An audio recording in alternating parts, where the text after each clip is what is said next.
don't do thuk. Introduce yourself, the faculty that you represent, and ask your question that is short and crisp. And after the talk, may we please invite you to join us for lunch, which has been so graciously hosted by the University of Delhi, our co-hosts for the day. What is the School of Ultimate Leadership? The School of Ultimate Leadership is India's first of its kind institution. It is dedicated to shaping authentic, relentless, and conscientious leaders in the public domain. Through our portfolio of leadership programs, SOUL empowers individuals across the public sphere to lead with integrity, altruism, and a vision for a Viksit Bharat. Our vision is to enable authentic leaders to advance public good. We were launched nearly 1 year ago, on 21st February 2025, by the Honorable Prime Minister at our first leadership conclave that brought together eminent leaders to exchange ideas and inspire future leaders such as yourself. Today, we would like to share some glimpses from the SOUL Leadership Conclave exactly a year ago.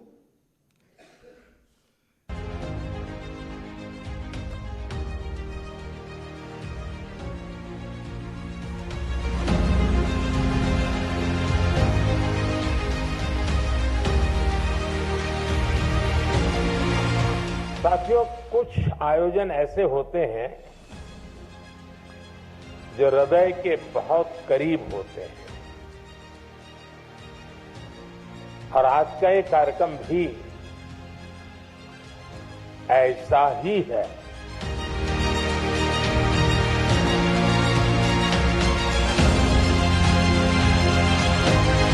Leading from the front, leading from the back, ऐसा कुछ भी नहीं होता है। You always have to lead from the front. Because that can-do attitude is so important. कि हो सकता है, कर सकते हैं। हर रोज जब उठो तो बोलो ये हो सकता है, हम करेंगे।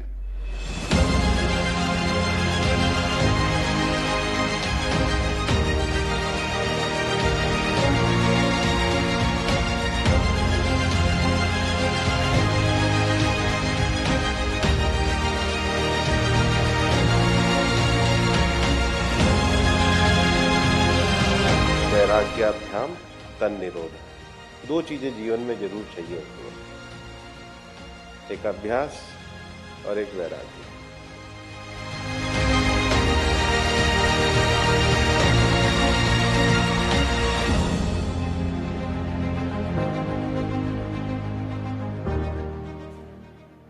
दुनिया भर में जब आप ट्रैवल करते हैं और ऐसे मौके मिलते हैं जैसे मुझे आज भी यहाँ मौका मिला, तो हार्वर्ड का जिक्र होता है, आईवी लीग का जिक्र होता है। हमारे मैनेजमेंट स्कूल का क्यों नहीं होता? तो एक दिन होगा जब हार्वर्ड ऑफ द वेस्ट बन जाएगा और Seoul Harvard of the east बन जाएगा। If you make that little bit of difference in the way you do your work, you begin to get noticed. 2 days journey of Soul Conclave was incredible. The experience has been tremendous. This leadership conclave has taught us so many mantras, so many good speakers, so many people who have come across here.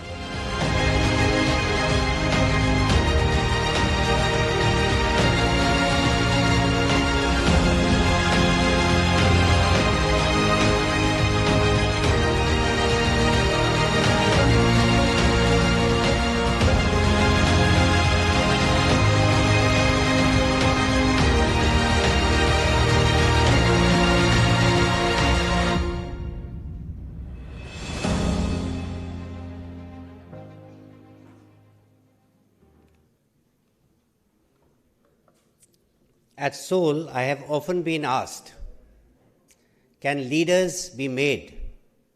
It is a question Young people always ask, can leadership be taught? At Soul, we believe that leadership is a lifelong journey that can be learnt. And largely, it is through self-mastery. It can't be taught, but it can be learnt. Let us have another look at how the Prime Minister put it. साथियों, संस्कृत में एक बहुत ही सुंदर सुभाषित है, आमंत्रम अक्षरम नास्ति, नास्ति मूलम अनौषधम, अयोग्यः पुरुषो नास्ति, योजकाः तत्र दुर्लभः। यानी ऐसा कोई शब्द नहीं जिसमें मंत्र न बन सके, ऐसी कोई जड़ी बूटी नहीं जिससे औषधि न बन सके, कोई भी ऐसा व्यक्ति नहीं जो अयोग्य हो। लेकिन सभी को जरूरत सिर्फ ऐसे योजनाकार की है जो उनका सही जगह इस्तेमाल करे। सॉल का रोल भी उस योजनाकार का ही है।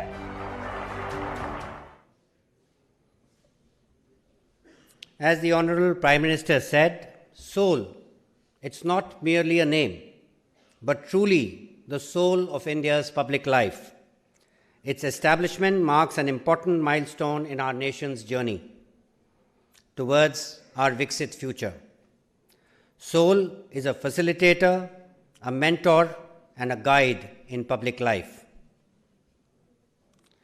In the last 1 year since our launch, Soul has facilitated over 10 cohorts of public officers, brought to our young leaders 5 leaders' talks, including this one, signed 3 memorandums of understandings, and progressed our campus development at Gandhinagar rapidly. Each program design and each learning space at the School of Ultimate Leadership is curated to enable authenticity and relentlessness in public life, while deeply internalizing the values of integrity, altruism, and excellence. Before we begin the proceedings, we would like to screen a short 2-minute clip that introduces the School of Ultimate Leadership. Praja sukhe sukham ragyah, prajanam cha hite hitam. In the happiness of the subjects lies the happiness of the leader. In their welfare, his welfare. This is the Indian wisdom of ages, a guiding light for leaders who choose the path of seva. Leadership begins not with a crown, but with a question: how can I serve? It is a journey of action, humility, and purpose. Leadership is not about dominion, but about duty. It is not about authority, but about service. This is the foundation of the School of Ultimate Leadership. Driven by our Prime Minister's vision of Viksit Bharat 2047, Soul will help forge a new generation of authentic leaders, shaping India's journey into a developed nation. Set within India's innovation corridor in Gandhinagar, Soul is where tradition meets the future. Inspired by the timeless circle of Indic knowledge, this campus is designed as an ecosystem where architecture itself becomes an enabler of dialogue, discourse, and deep thought. At its core is a central assembly hub, a forum for policy, ethics, and governance. Around it, the academic and administrative wings, forming the foundation of leadership education. Here, the leaders of tomorrow will draw from India's timeless teachings, excellence, integrity, and altruism. These teachings will shape them for the greater good of the country. In this campus, The heart of leadership lies in listening, collaborating, and reflecting. Every detail of Soul is intentional. Green roofs, shaded courtyards, and intelligent design create an environment that nurtures both intellect and well-being. At Soul, mentorship is not confined to lectures. It is in the corridors, in shared meals, in the very spaces designed to cultivate dialogue and exchange ideas. Soul is not just an institution. It is India's commitment to shaping leaders for a future that demands wisdom, resilience, and vision.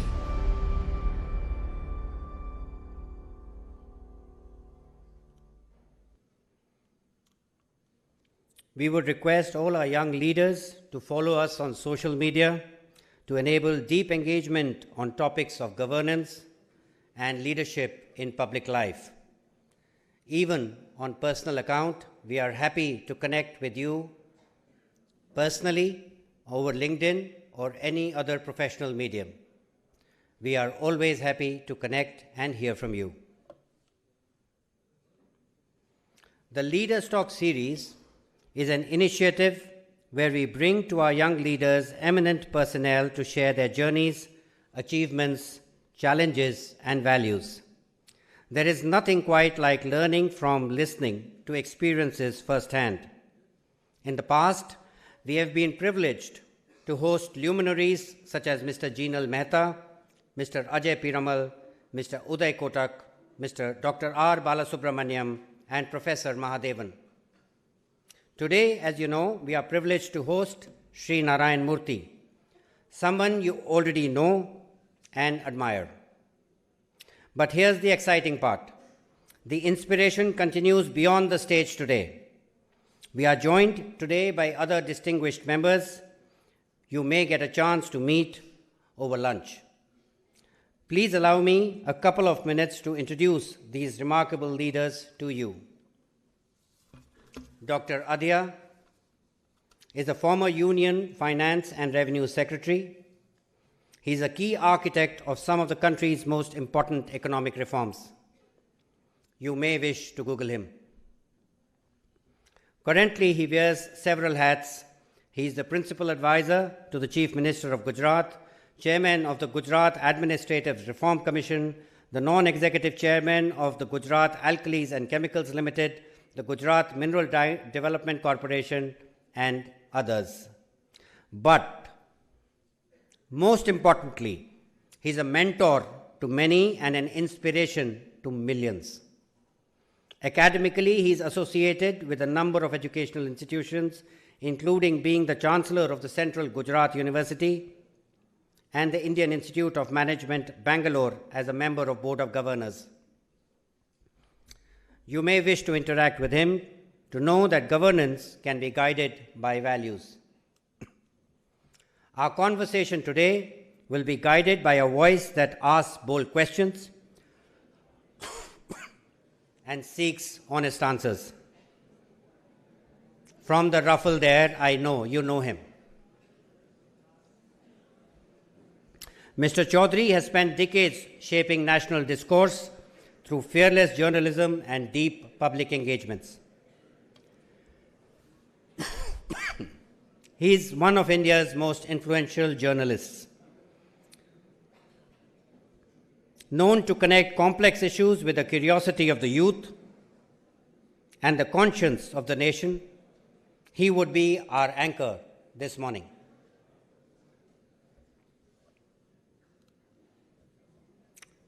We all know him, don't we?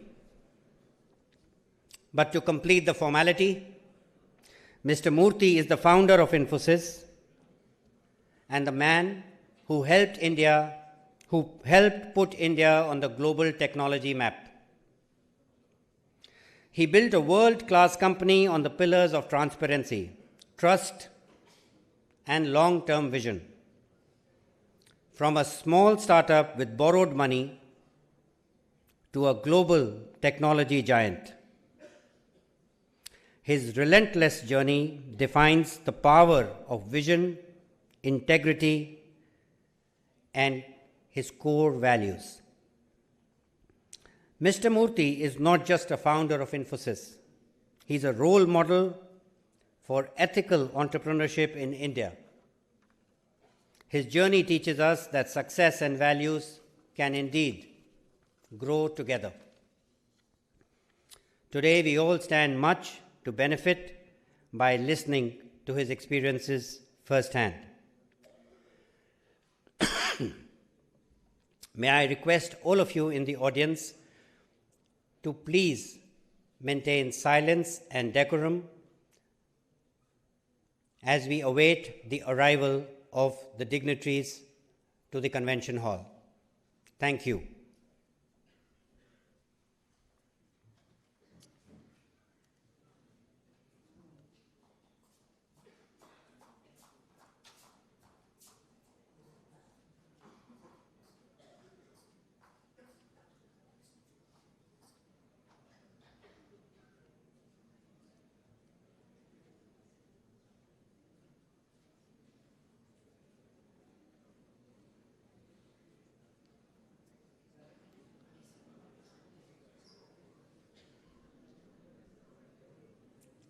A quick reminder, phones to silent, quiet please.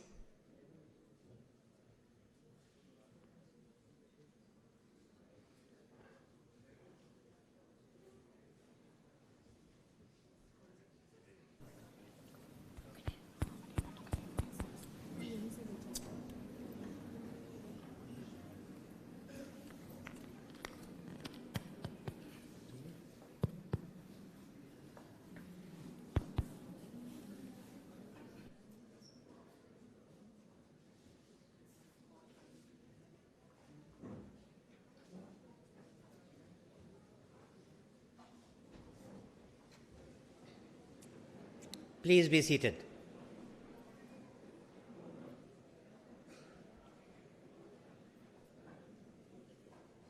Good morning, everyone.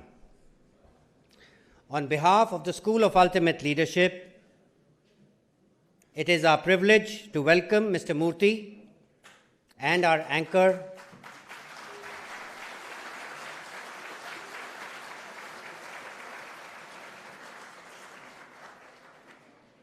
Mr. Sudhir Chaudhary.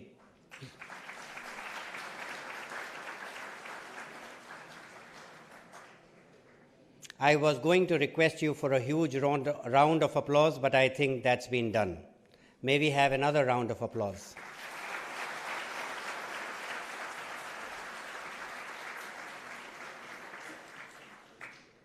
Also, a very warm welcome to our distinguished guests, partners, colleagues, and friends. This event is co-hosted by the University of Delhi, and we extend our heartfelt gratitude to them for helping us curate this very special experience. May I please request Dr. Hasmukh Adhia, the former Union and Finance and Revenue Secretary, a key architect of some of the most important economic reforms in our nation, currently the Principal Advisor to the Chief Minister of Gujarat, Chairman of the Gujarat Administrative Reforms Commission, the Non-Executive Chairman of the GMDC, the Chancellor of the Central University of Gujarat, and the Vice Chairman of the School of Ultimate Leadership to please come on stage to welcome our guests and introduce Soul. Sir.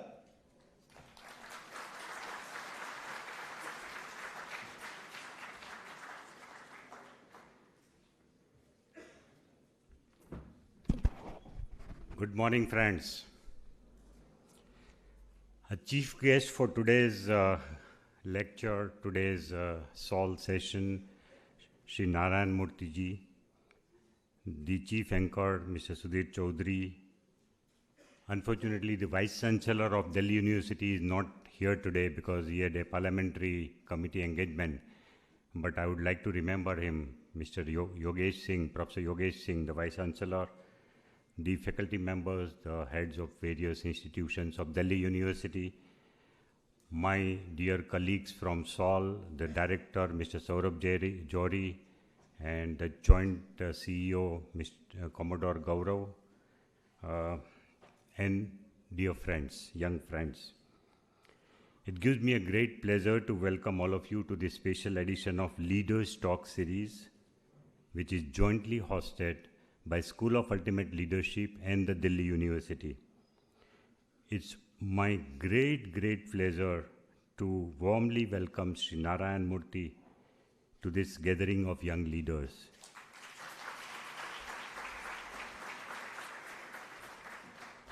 Mr. Murthy is not only the founder of Infosys, but one of the architects of modern Indian enterprise. From humble beginnings to building a globally respected institution, his journey embodies vision, perseverance, and ethical leadership.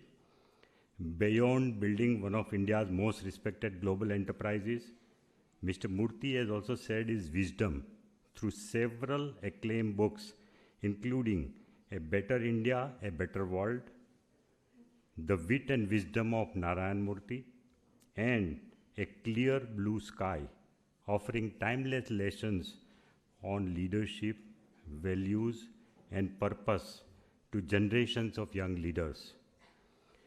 What makes his story truly powerful is that he proved to the world that values and success are not opposite, but they are partners.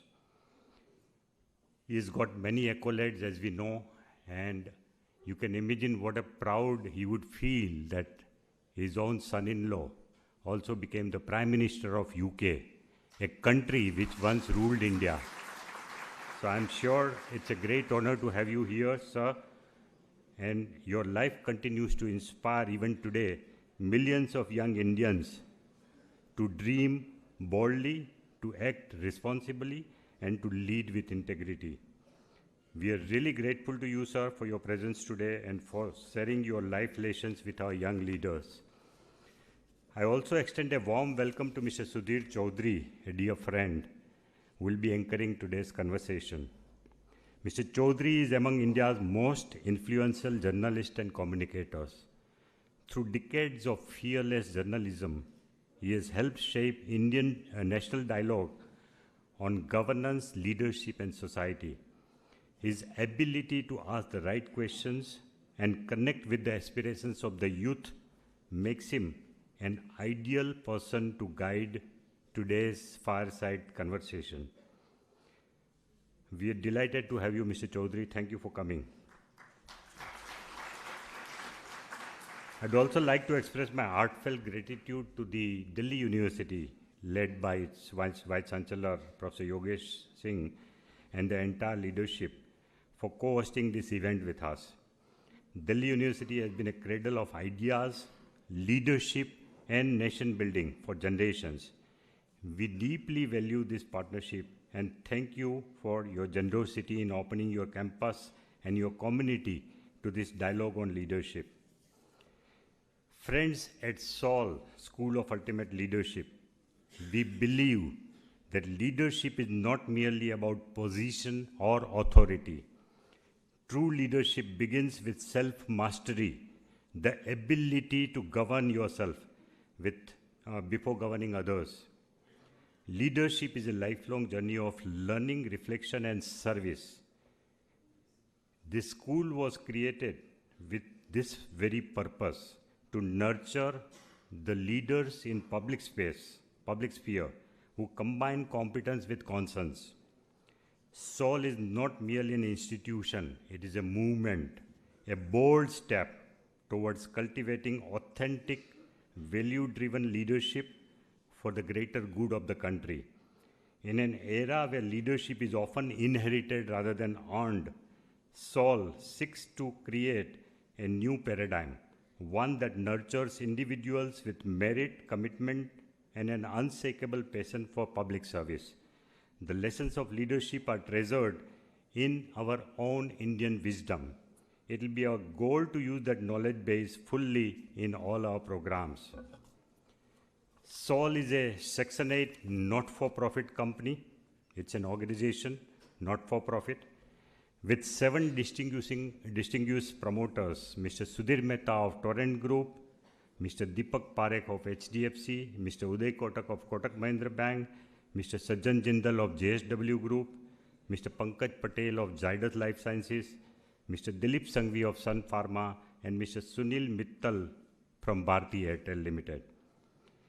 Our 22-acre campus at Gandhinagar on the outskirts of GIFT City, the foundation of which was laid on 14th of February 2025, is progressing on schedule. This beautiful, one-of-its-kind institution would be about 80% green.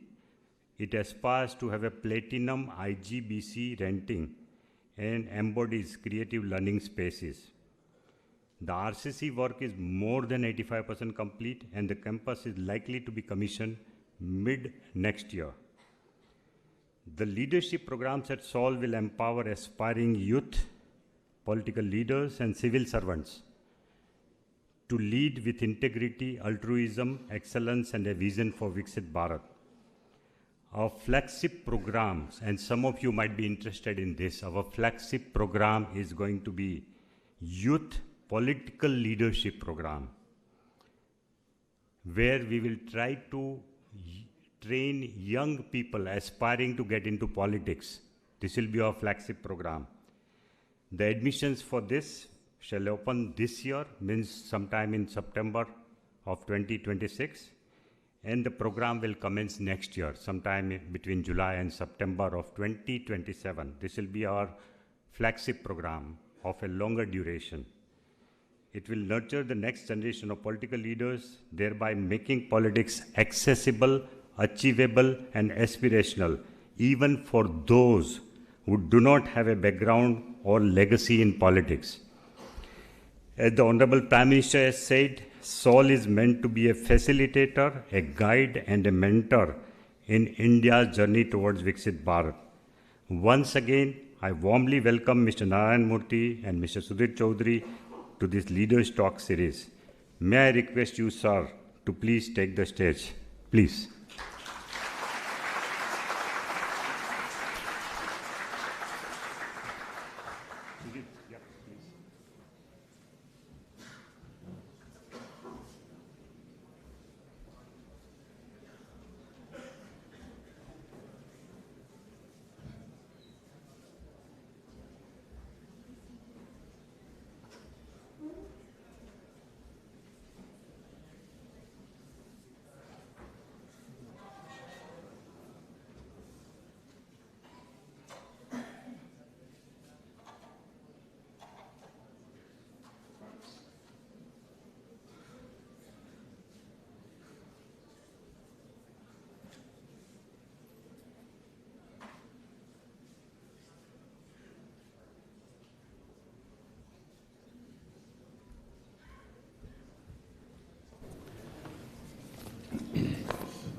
Good morning.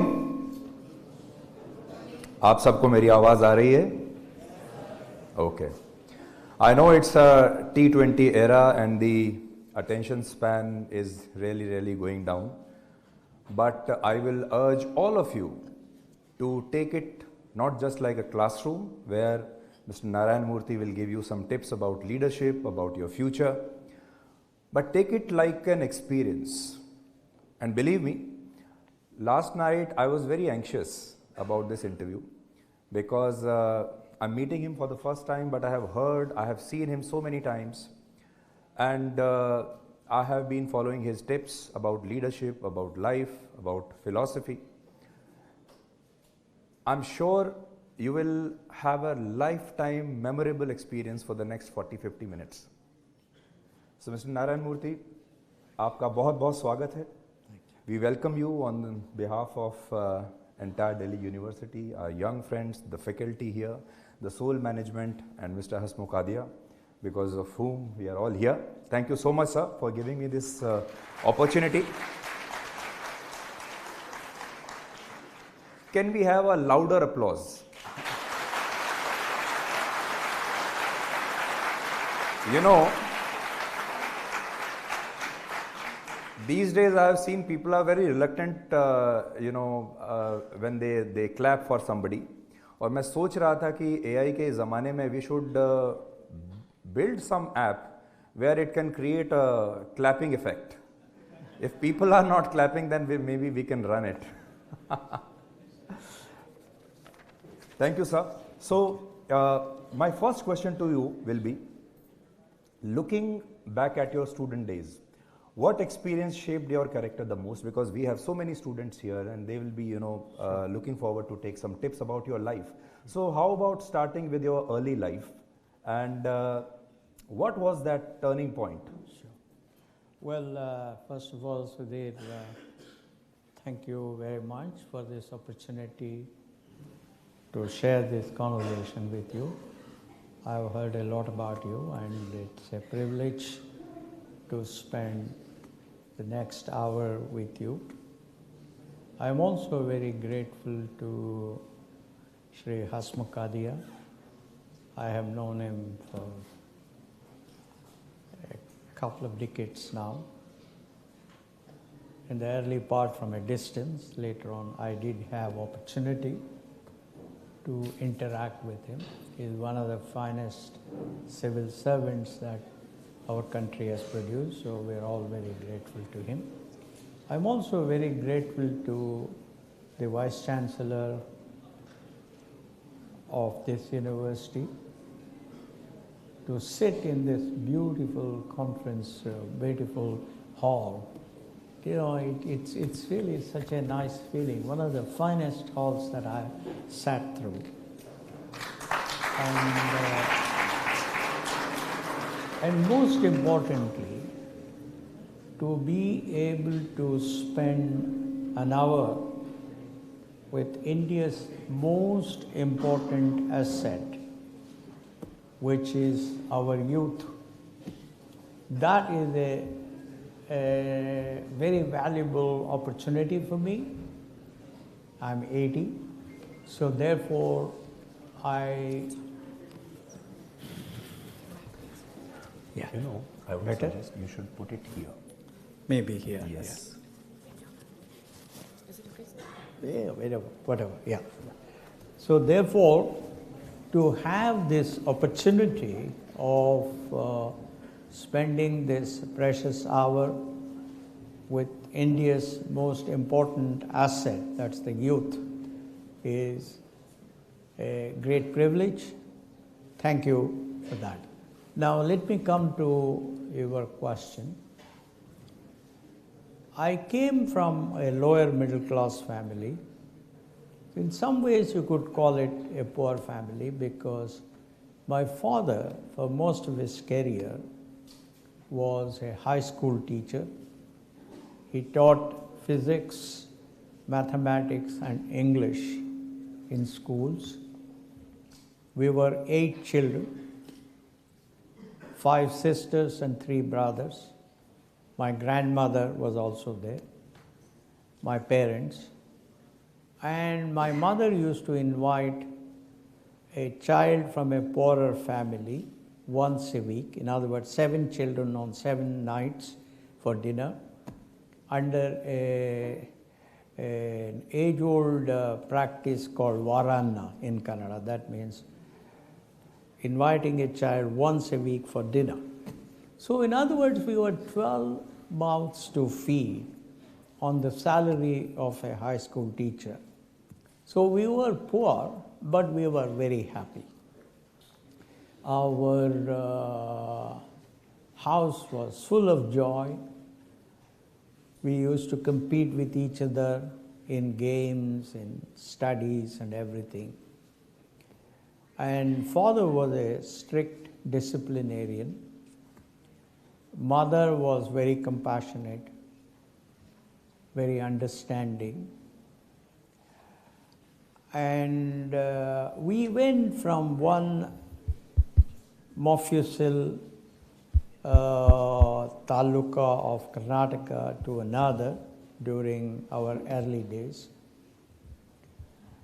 So our life was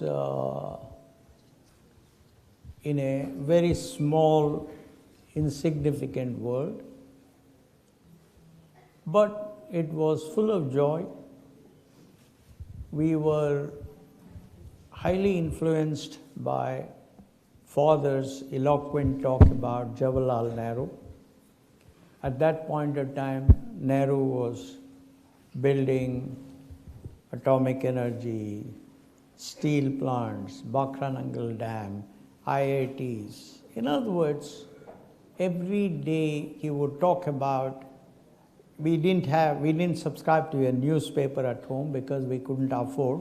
However, he would read it in the office, and in the night he would tell us about all the wonderful things that were happening in India. So it was a very educative environment. But a very simpler life, because there was no social media, no smartphone, no internet that time, no distractions. Nothing of the kind. Now,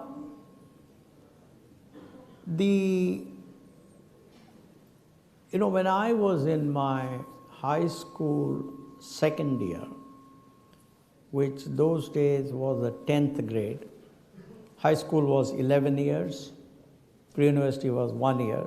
So I was in a high school called Sharda Vilas High School in the city of Mysore.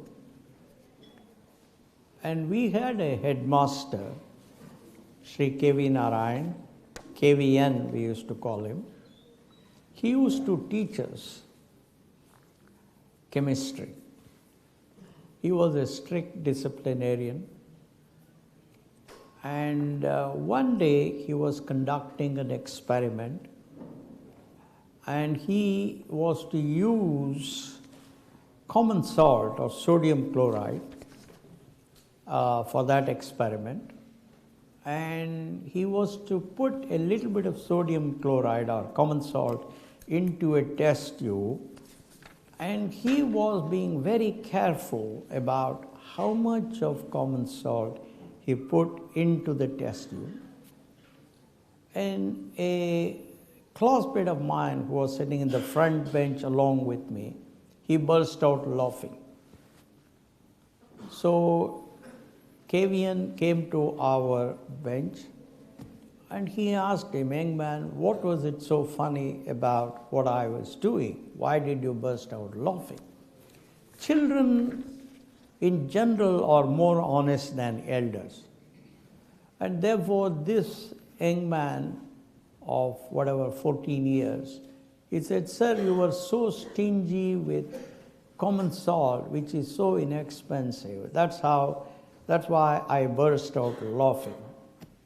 Then he said something which in some way shaped my career, my values with respect to the community, with respect to the public governance, etc., all of that.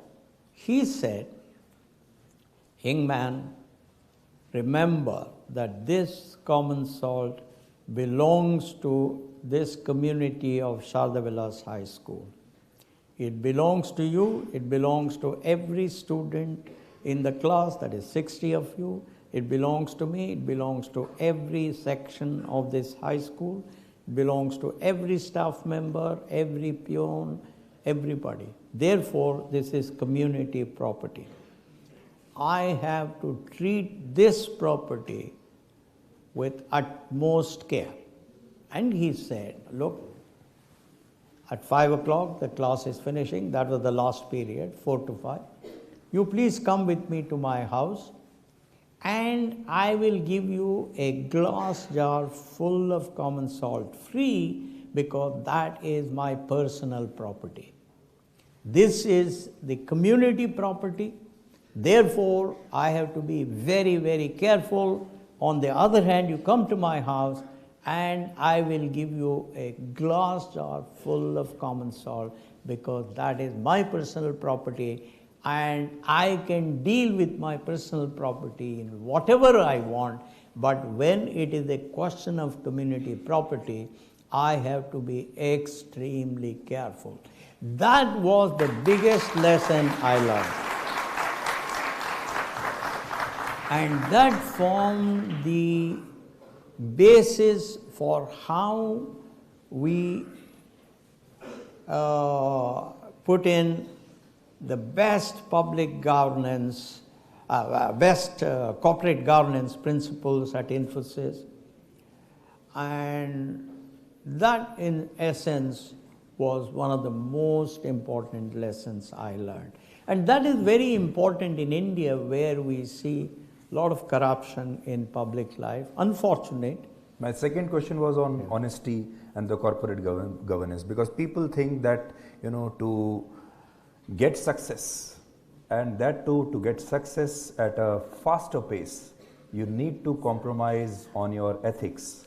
You need to go on a fast track where ethics and principles are left behind. No, not really. Right from my first day, when I assembled 6 younger colleagues of mine, they were about 10, 11 years younger, Nandan, Chris, and all these people.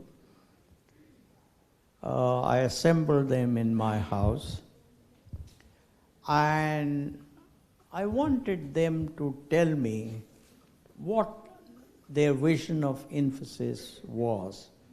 Generally, my style was not to say anything in the beginning, because if I did that, they would all accept influenced. They're very good people, very decent people, they would accept it. So I would allow them to say what they wanted, and finally I would say. One fellow said, we must become the company with the largest revenue. Second fellow said, we must become the company with the largest profits. Third fellow said, we must become the company with the highest market capitalization. Finally, when they all finished, when it came to my turn, I said, I want to be the most respected company in India. They said,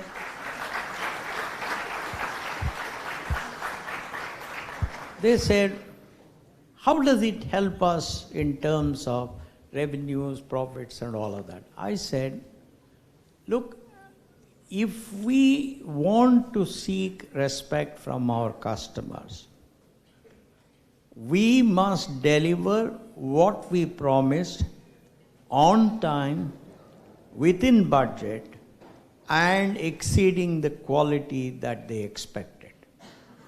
If we did that, we would get more and more business from that customer. They will refer us to other prospects, and therefore our revenue will grow easily. Do you think revenue is a byproduct? When your main aim is not money and revenue, your main aim is the quality and to keep your word in the market. Revenue it becomes a byproduct. Yeah, well, and it comes automatically. Respect is the main objective. Respect should be the main purpose of any company, because if you are respected, revenues will come. Then I said, good employees will join you. They will stay with you long, and they will also recommend other good employees to join your company. And therefore, you will become stronger and stronger. If you sought respect, then you will not violate any laws of corporate governance. You will not create any related party transactions. Therefore, more and more long-term investors will stay.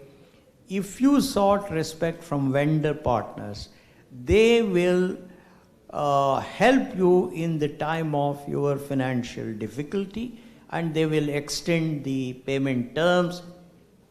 If you sought respect from bureaucracy and political leadership, they will look at you with sympathy and appreciation and create policies that will help your industry grow.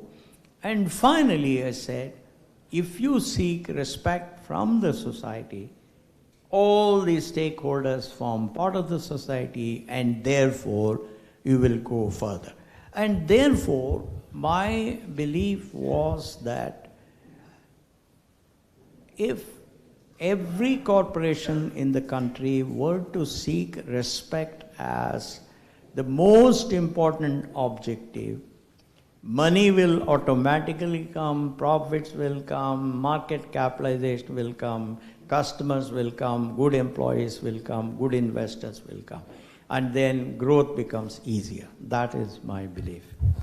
As we know, sir, you started Infosys with an initial capital of 10,000 rupees. Yeah. And you had very limited resources. What was the most difficult time of your life? And maybe the hardest leadership decision you took? Well, I think that is another very important question. It was in the early years of Infosys, 1995. We had been working with a very well-known Fortune 10 corporation from the US. Their style was to come once in 5 years and renegotiate prices down. There were 4 or 5 Indian companies, of which Infosys was one of them, who had been assembled in different rooms in Taj Residency in Bangalore. They would go from room to room and say, they have reduced it by this much, you have to reduce further, etc. That was the standard technique.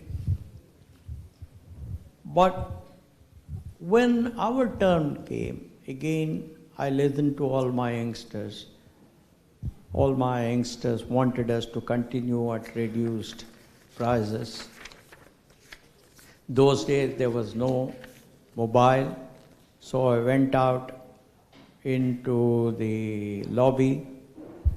I used the landline, called my wife and said, look, I know you're doing a great job of bringing up our children, but I'm going to take an important decision now, and I will most probably be spending 200 to 250 days in a year traveling in our markets, US and Europe, and you will have to take even greater responsibility for children. Of course, as always, she said, no issue at all.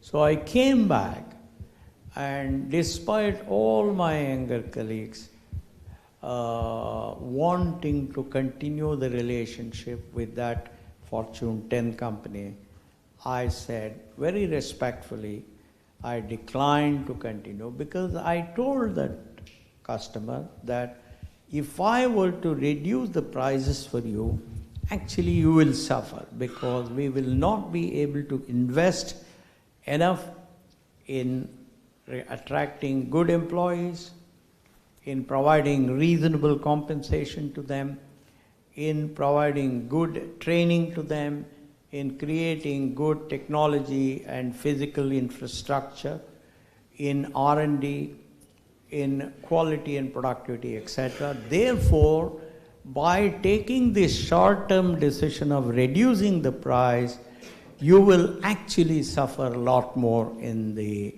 medium and long term. And as an honest person, I don't want to do that, and I'm telling you right now. And therefore, I very respectfully decline to agree to your terms, and we will part with it. Please tell us to whom we should transition all the work that we are doing, and we will do it. At that point of time, this customer formed 25% of our revenue, and we had gone public just 2 years before that. And everybody told me that it was the most risky decision that I took, it was the most dangerous decision that I took, and I should not have done it. But I took that decision, I worked very hard, and I brought back our revenue by 1998. 1999 we went on NASDAQ and all of that. So in some way that was the toughest decision that I have taken. I took it because my wife supported me fully, and the rest is history. Your wife will be very happy when she hears all this, but since you mentioned your wife, family, children, it's like, going to a flashback, watching a black and white film of, which mentions about his success and how he founded a great company like Infosys. But sir, it brings me back to the old debate about work-life balance. You, and you know where I'm going now. So, you mentioned about family, life, kids, and so these days, people talk about weekends, work-life balance. They don't want to work 70 hours in a week, which I think you said. So do you still think that productivity is equal to long hours, or long hours necessarily lead to productivity? And maybe you were misquoted that time when you said that 70 hours is important. So we'd like to know the right perspective about your views on this. Well, I think that is another very good question. See, I may be able to run 100 meters in 15 seconds, whatever it is. But for me to do it in 13 seconds is almost impossible. But Carl Lewis, the famous sprinter, he did it in 9.9 seconds.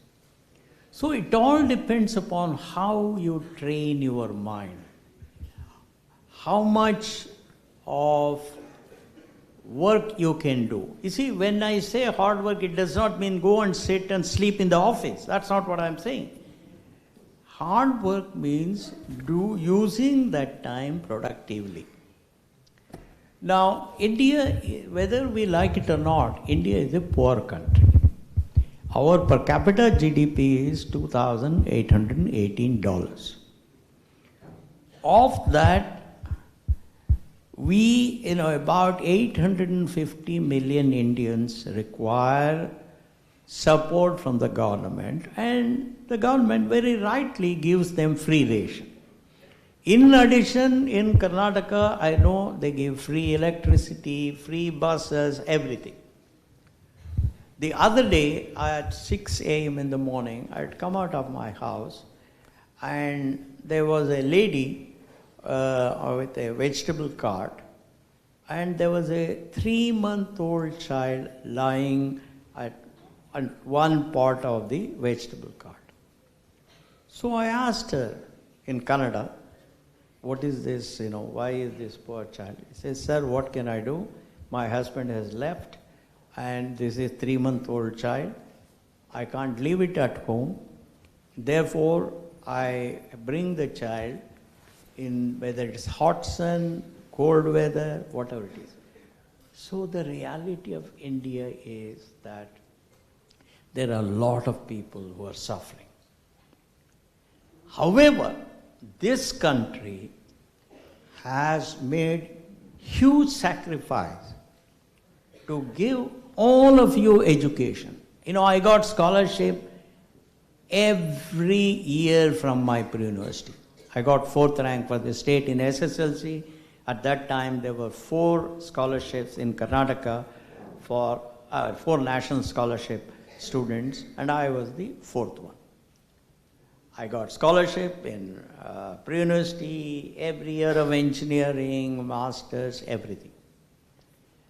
And this country, there are politicians who have sacrificed so much. Our Prime Minister has sacrificed so much to take this country forward. There are people, there are factory workers, there are people who are working so hard to make both ends meet.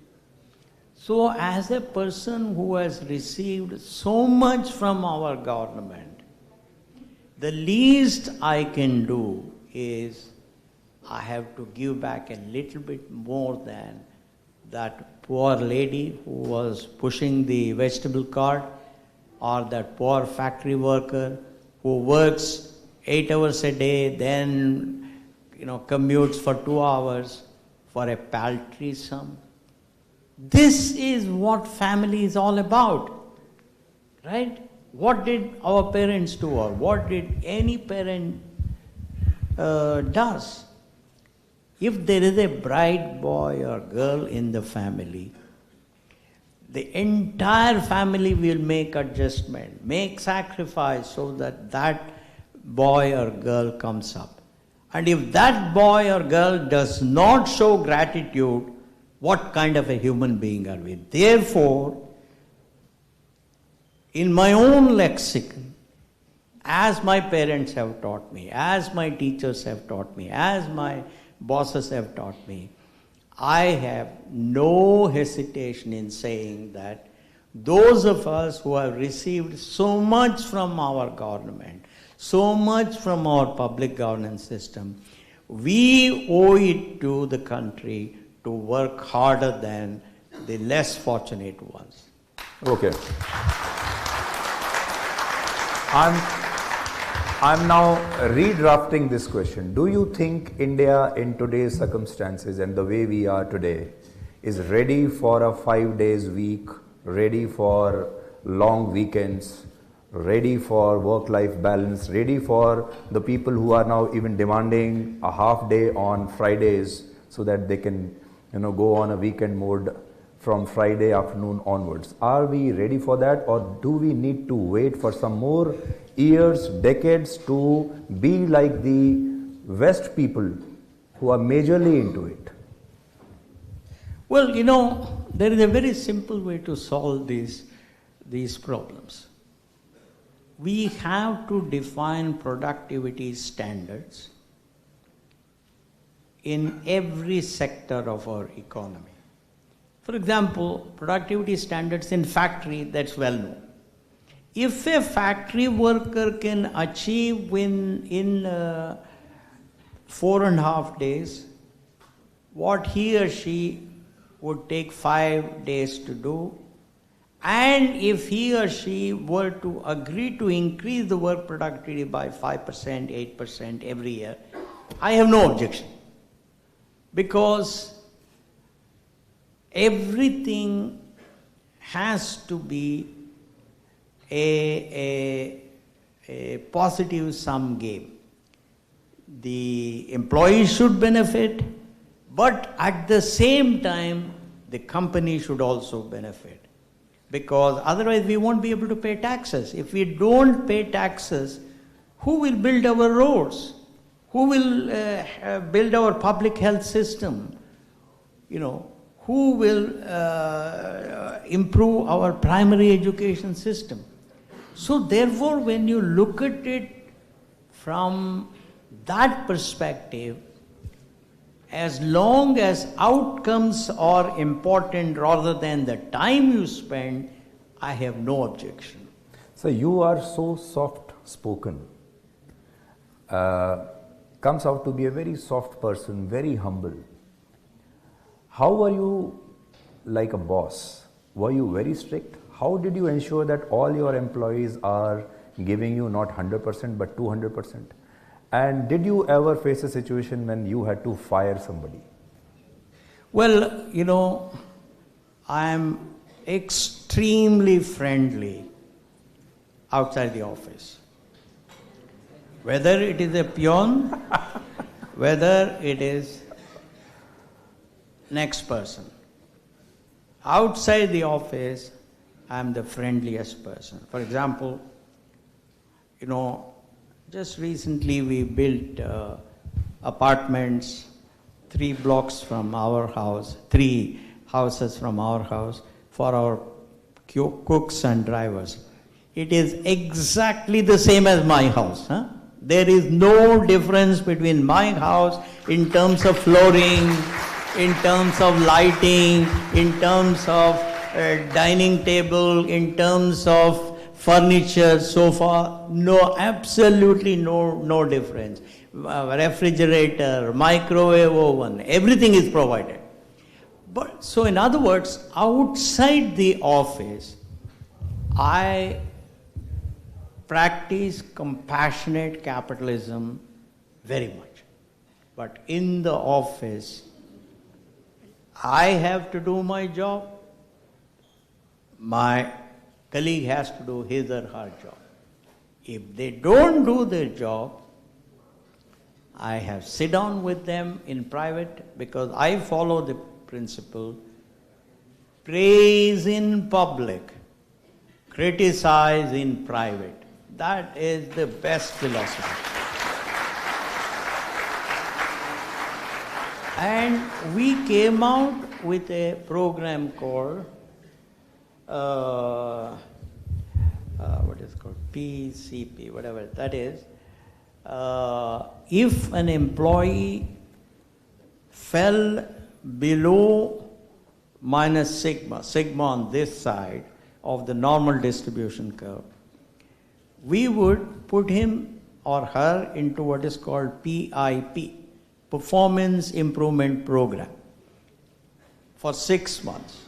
We would, of course, counsel him or her, we would put him in Performance Improvement Program. There would be special attention to paid to him or her. And all help will be given for him or her to improve. If that person did not put in extra work to make sure he or she made up at the end of 6 months, we would termination. say bye. So hard decisions have to be taken. Because at the end of the day, the community is more important than individual. The community of Infosys, its interests will have to be guarded first before I guard my interest or your interest or his interest. So in my lexicon, it is very clear. Infosys comes first and then I come. So but we will do it very nicely. All of that, we won't use bad words, none of that, very courteous, but he or she will be shown the door after giving an opportunity to improve. So that's the way we have handled. It was like, till now we were talking about 70s, 80s, 90s. So let me come back to 2026 in present day today. While we speak, there is a global AI summit happening in Delhi, just around 10-15 kilometers from here. And people are saying that after the emergence of AI, especially the tools like Anthropic. Now Anthropic will end the glory days of India's tech giants. What will India's IT industry do when these AI tools emerge and take over? Do you think we are in danger?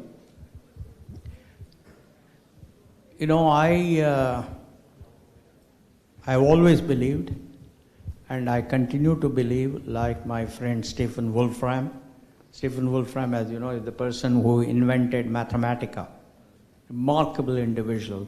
He did his PhD at Caltech in physics at 18. And a brilliant person, and he invented Mathematica. That is a tool to solve differential equations, integration, all of that. Anyway, I believe like him that there is nothing more supreme than the human mind. While AI as a productive tool will help us to automate certain kinds of work, what it does is it pushes us to go to do a higher level of work.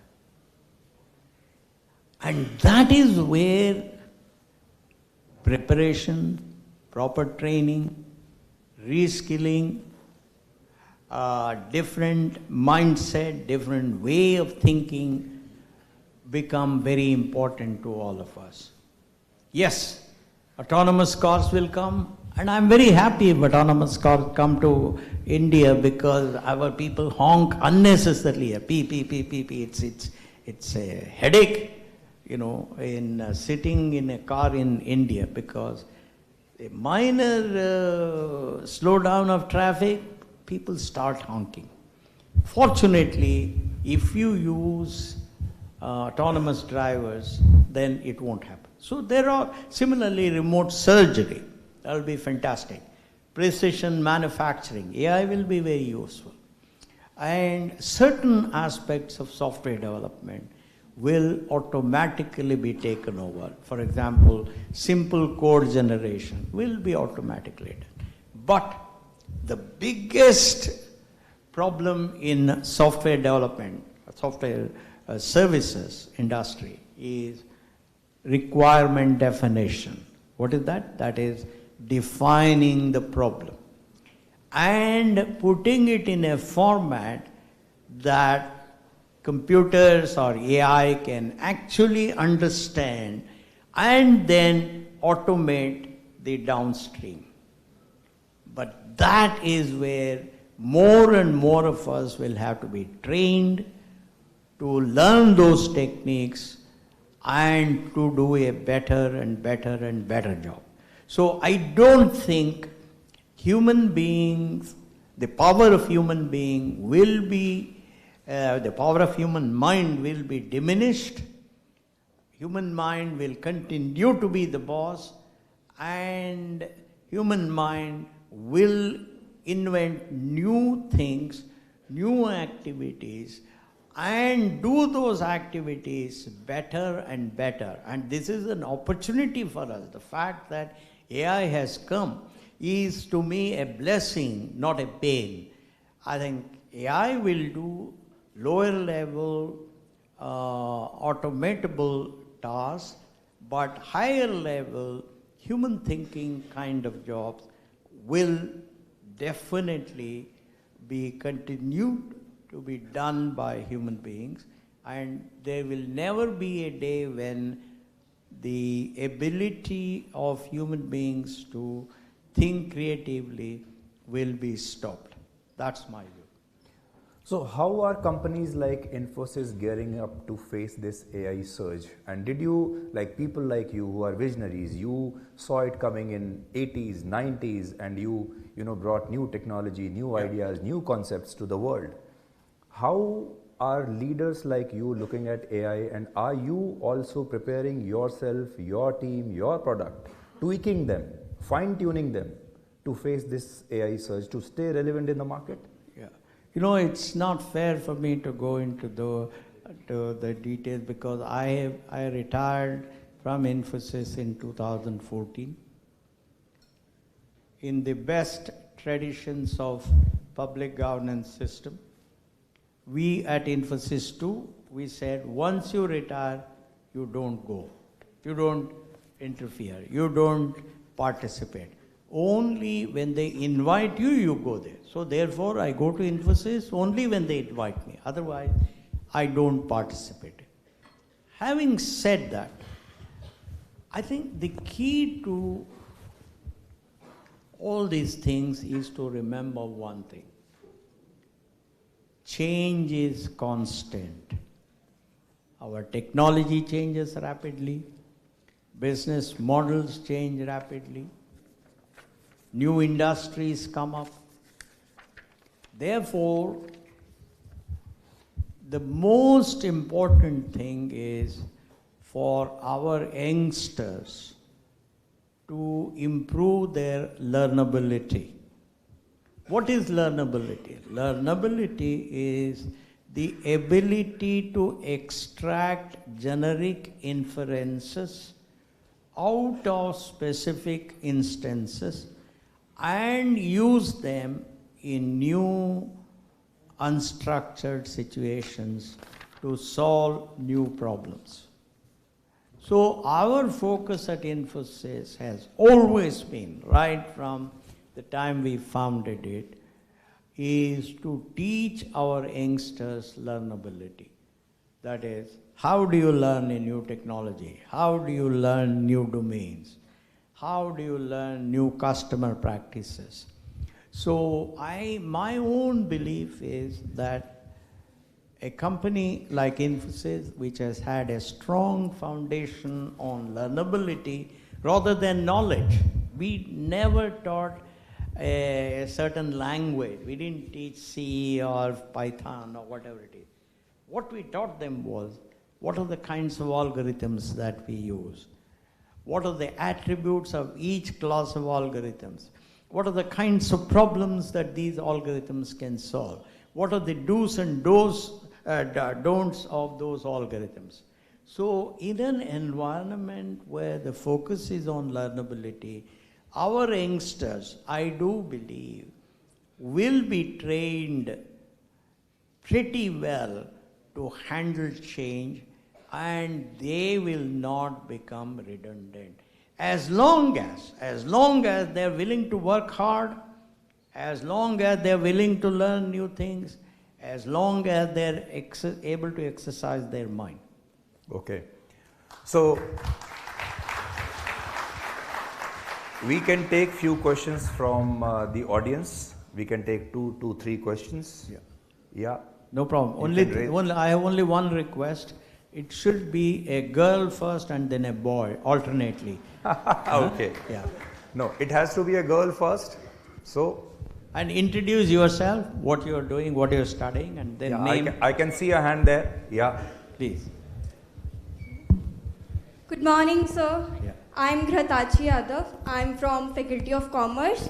I'm a first year MCOM student. I wanted to know that what Sir Murthy believed as young Narayana Murthy in the journey of building Infosys, and which should be believed in everyone sitting here around the corner, wherever one is, to be the young future leader. Thank you. That's my question. No, can you please put your question in a simple sentence? I'll tell you, we Indians somehow have this habit of using very complex sentences. Let's have it as a simple sentence, kindly. What is the question? The question is, what did you believe in yourself in the journey of building Infosys as a young Narayana Murthy? Thank you. I think it's a good question.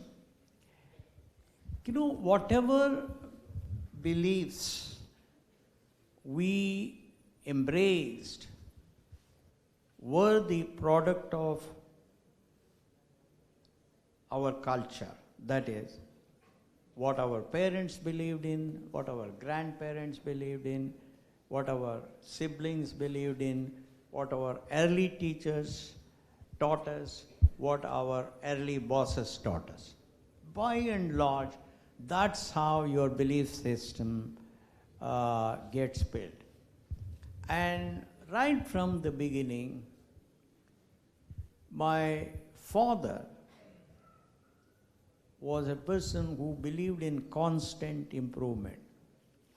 For example, when I got the 4th rank in SSLC in 1960 or so, I went to him. He didn't congratulate me, he didn't smile. He said, "What happened to the other three ranks?" And he went away. And I was completely upset. I went to my mother. I said, "What is this? I've got 4th rank out of 2 lakh students, and this man didn't even congratulate." He said, no, that is his way of encouraging. That's what she told me.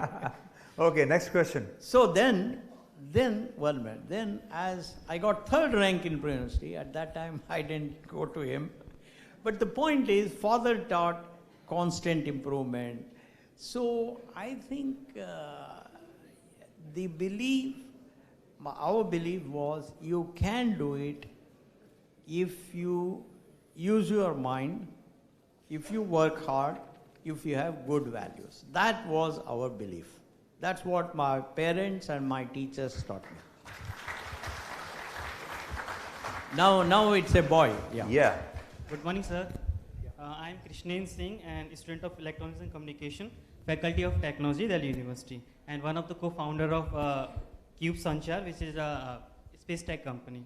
I want to ask a question that can leadership Can deadline be a compromise in leadership while still maintaining respect and credibility? As you mentioned that you are building a company not for the profit but for the respect. So can a leader be compromise a deadline with the respect and the credibility of as a leader of the employees? Say it in a simple sentence. Okay. So I mean that there is a deadline for a particular work you have provided to a employee, which is a good. Deadline for what? For any work. Okay.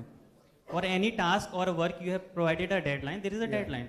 Yeah. But you know that it might not be finished at that time. So will you be strict to the person? Yeah, you have to finish that work in that time only, or you will provide some extra time? No, simple. Work harder.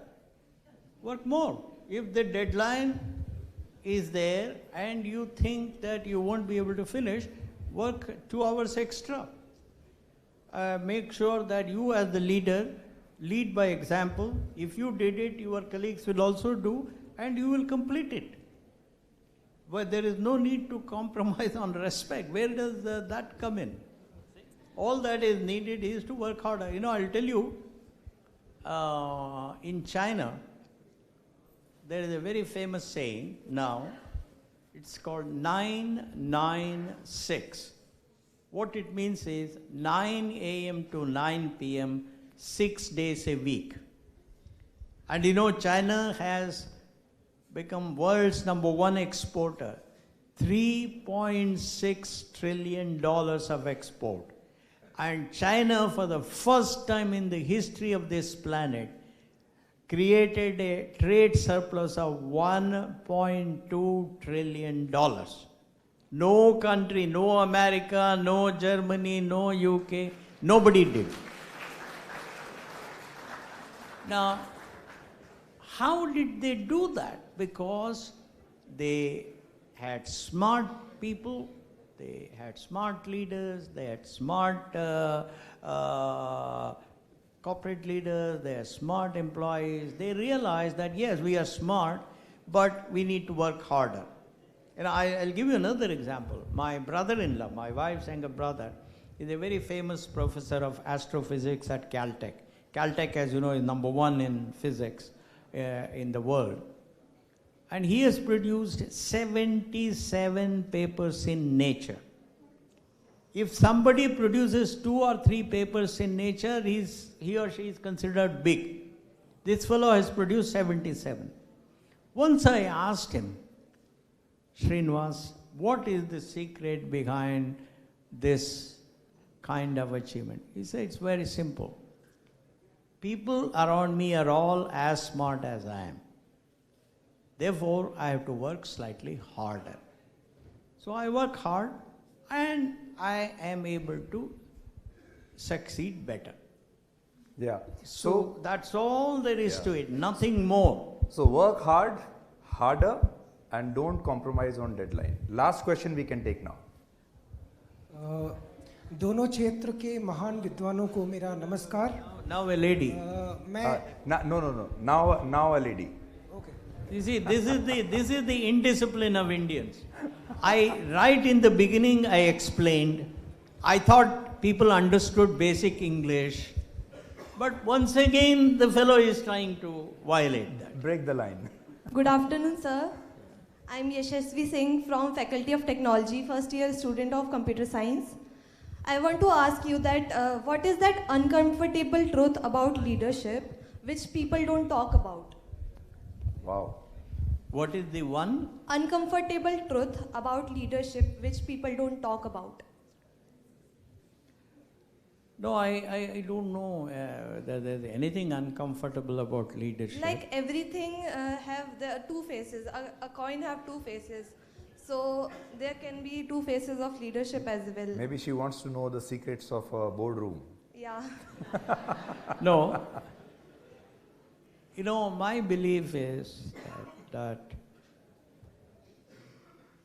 Mahatma Gandhi taught us an extremely important secret of leadership. Particularly when you're surrounded by people who can think. and that is leadership by example. Walk the talk. Practice the precept. So, for example, at Infosys, I realized pretty early that instead of giving big lectures on why people should come on time and all of that, I said if I came before all others, then I don't have to give lectures. So I used to leave home at 6. At 6:20, I was in the office throughout my career of 33 years. And everybody was watching me. Everybody watches a leader. And they want to learn good things from them, even those that don't like that leader. So if you lead by example, it is somewhat uncomfortable because you have to get up at 5 o'clock in the morning. But, you know, I used to get telephone calls from the US at even 1 o'clock in the morning. But then I had to get up at 5, leave for office at 6. It was uncomfortable. Nothing worthwhile in the world can be achieved without discomfort and hard work. Please keep that in mind. So, sir, were you also following the formula of 996 throughout your life? More than that, I think, because I used to be in the office at 6:20. I left office at 8:30 and reached home around 9:15. And by then the children would have finished their studies, thanks to my wife. And then, you know, we would have dinner together, we would spend quality time, discussing how their school went and all of that. And 3 times a week I used to take them to restaurants because I wanted to in some way incentivize them. So was it a, what should we call it, 15-15-7 formula? 15 hours a day, 15-15-7? No, I would say 14 into 6. I used to work 6 days a week. And Sundays I used to work half a day. So 84 plus about 4 to 5, 88 to 90 hours a week I used to work. Amazing. But you know, that's a very good takeaway from today's session. No, but you know, I am 80 years of age now. Do I look like I'm dying or falling down? No.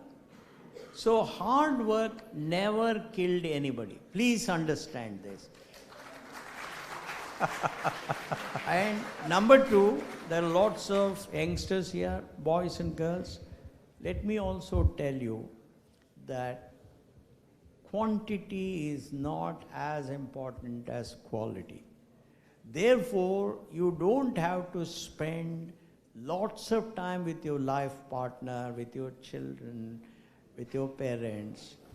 What is important is make whatever time you can spend with them quality time. Bring happiness, pleasure, pride to them. That is the secret of saying, I want to spend more time with my children, with my parents, with my wife, with my husband.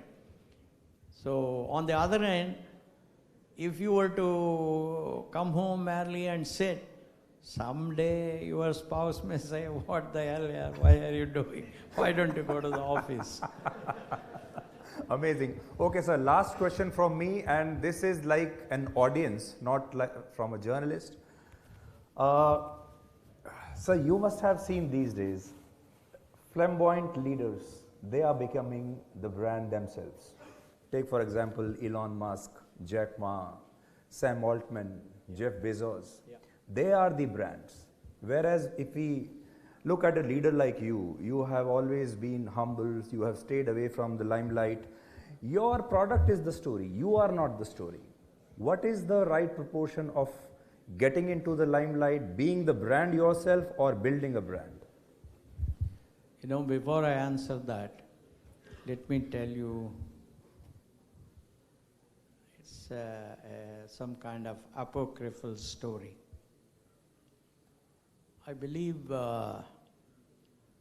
once somebody went to Winston Churchill and said, you know, look at Attlee. Attlee was the Prime Minister. I don't know if some of the youngsters may not know how humble he is. And Winston said, he has a lot to be humble about. So I think the reality is that at the end of the day, all these brand, glory, applause, encomiums, they all stay on your face for a short period. It's like a revolving light. That light is revolving. For a short period, it will fall on your face, and then it will go away. So, the most important lesson for a leader is to remember that all these encomiums, appreciation, slogans, great words, all of that, that's all transitory. Therefore, when that light falls on your face, it is very important for you to be humble, to be courteous, and to be grounded. That's the way, that's the belief that I have learned it from my parents and from my teachers and from my bosses, both in India and abroad. And I have seen them extraordinarily humble, very courteous, unaffected by any of their extraordinary achievements. And in my own small way, I'm trying to follow them.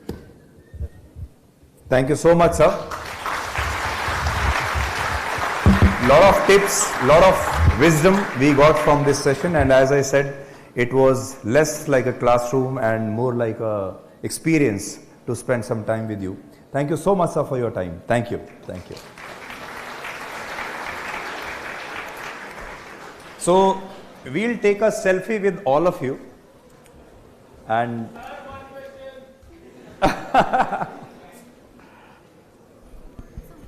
yeah. We'll take them in the backdrop. This way? Yes. We just wait for a selfie moment, or you want to do it now?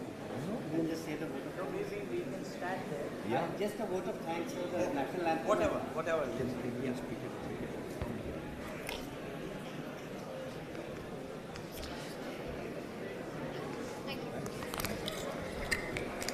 Thank you.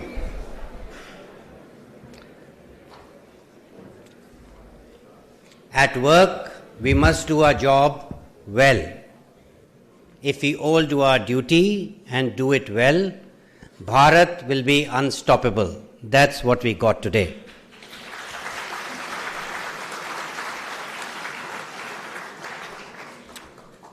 With values and hard work, you can do it. Thank you, sir. Thank you indeed. Thank you for your time. Thank you for your generosity of thought and for engaging with us so candidly. Thank you. A special word of thanks to Mr. Sudhir Chaudhary for hosting this very beautiful and riveting conversation. Thank you, Sudhir ji. Thank you. A special word of thanks to Dr. Hasmukh Adhia, whose vision continues to guide us, and also to Team Soul and our larger team of volunteers from the University of Delhi and our volunteers from Mera Yuva Bharat, without whose dedication this event would not have been possible. Thank you. We also extend our gratitude, our very deep gratitude to our co-hosts, the University of Delhi, and to Professor Yogesh Singh and his leadership team for their gracious support for hosting us in this beautiful auditorium. And finally, to each one of you in the audience for your participation, your enthusiasm, and for being part of this very lovely journey this afternoon. Thank you.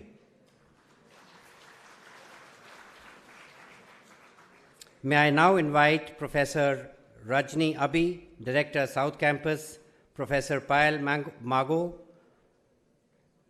Director, Campus of Open Learning, and Mr. Saurabh Johri, the CEO of School of Ultimate Leadership, to please come on stage for a short felicitation ceremony.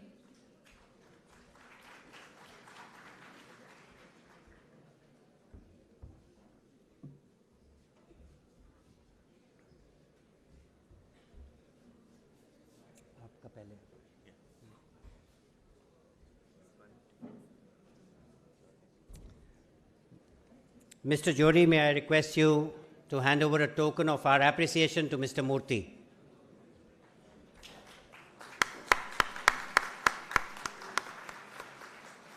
Mr. Johri, may I request you to felicitate Mr. Chaudhary.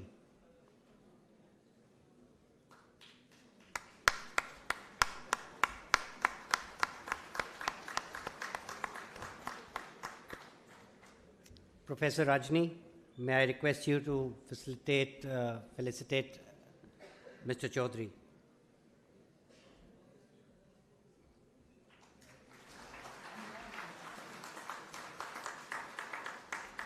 Professor Payal, could you please do the honors on the behalf of Delhi University?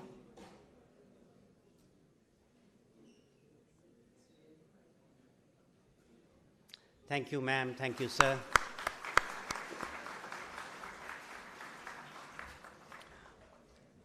A small felicitation also for Dr. Radhya and Ms. Radha in the audience. Professor Haneet, could you please do the honors?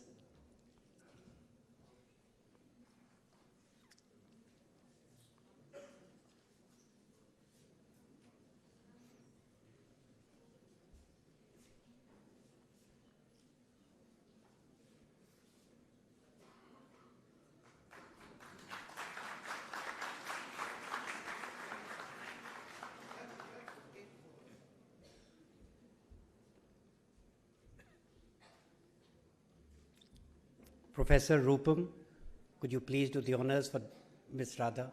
Please, ma'am, it's just a token of the University of Delhi would appreciate your presence.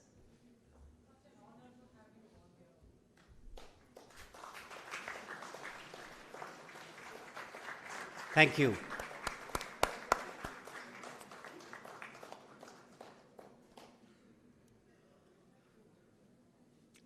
Thank you, everyone. May I please request you to rise for the national anthem.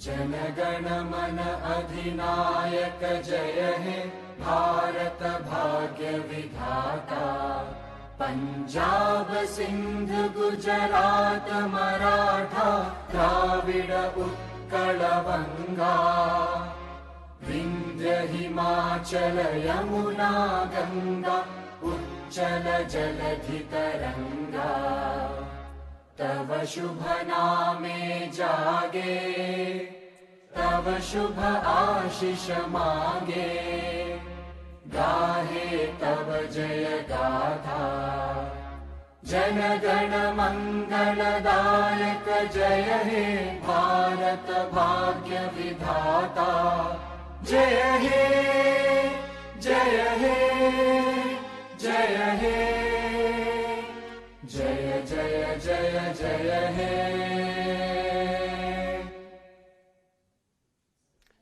A selfie moment.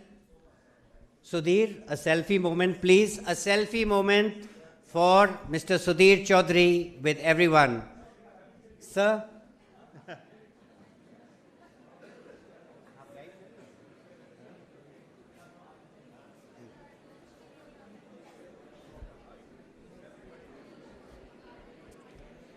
Yes, you can raise your hands.